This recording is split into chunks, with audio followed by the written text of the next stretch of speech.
Saudara Presiden Prabowo Subianto memanggil Kepala Pusat Pelaporan dan Analisis Transaksi Keuangan atau PPATK, Ivan Yustia-Vandana dan Gubernur Bank Indonesia Peri Warjio ke Istana Kepresidenan Jakarta Rabu kemarin.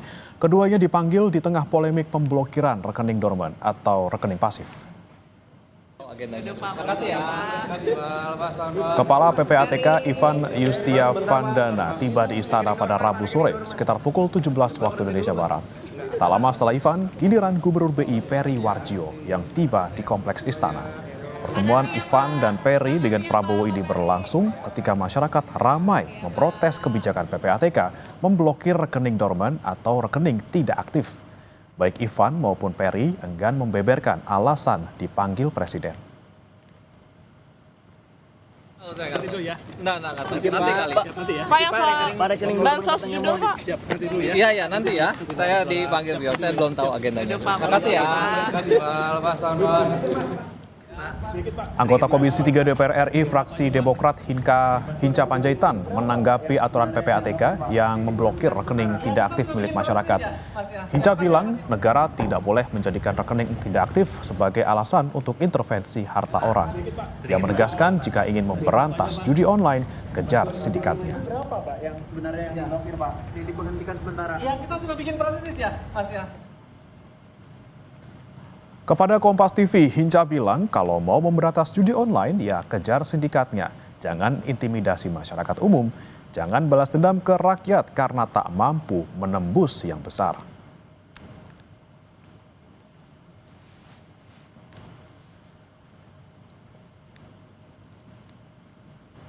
Kebijakan Pusat Pelaporan dan Analisis Transaksi Keuangan atau PPATK memblokir rekening yang tidak aktif selama 3 bulan menuai kritik masyarakat.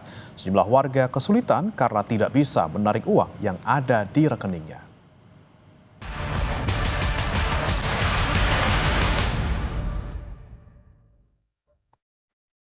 Keputusan Pusat Pelaporan dan Analisis Transaksi Keuangan atau PPATK memblokir rekening yang tidak aktif selama 3 bulan mengundang reaksi negatif dari masyarakat. Salah satunya adalah masyarakat yang pemasukannya tidak menentu dan tidak menggunakan rekening secara rutin.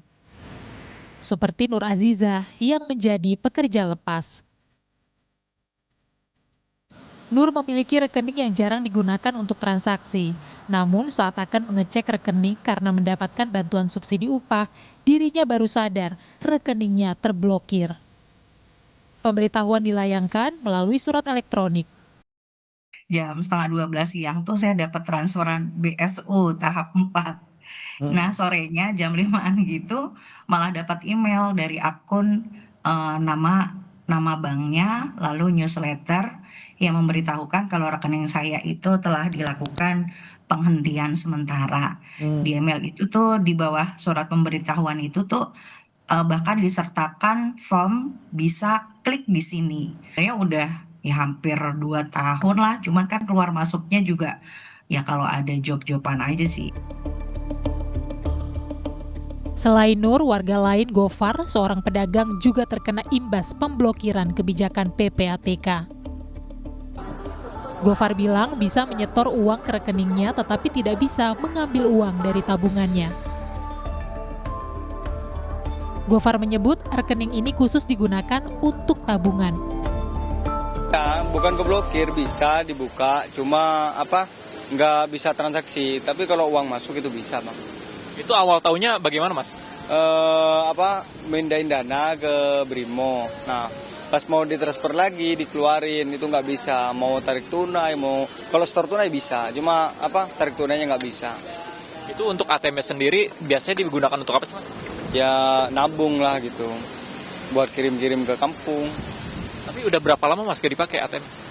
Kisaran 3 bulan, 2 bulanan gitu, Bang. Sebelumnya PPATK memblokir rekening bank yang menganggur selama 3 bulan. PPATK berdalih langkah tersebut untuk melindungi rekening masyarakat agar tidak disalahgunakan judi online atau tindak pidana lain. Belakangan, PPATK akhirnya membuka lebih dari 28 juta rekening yang sebelumnya sempat diblokir. Tim Liputan, Kompas TV.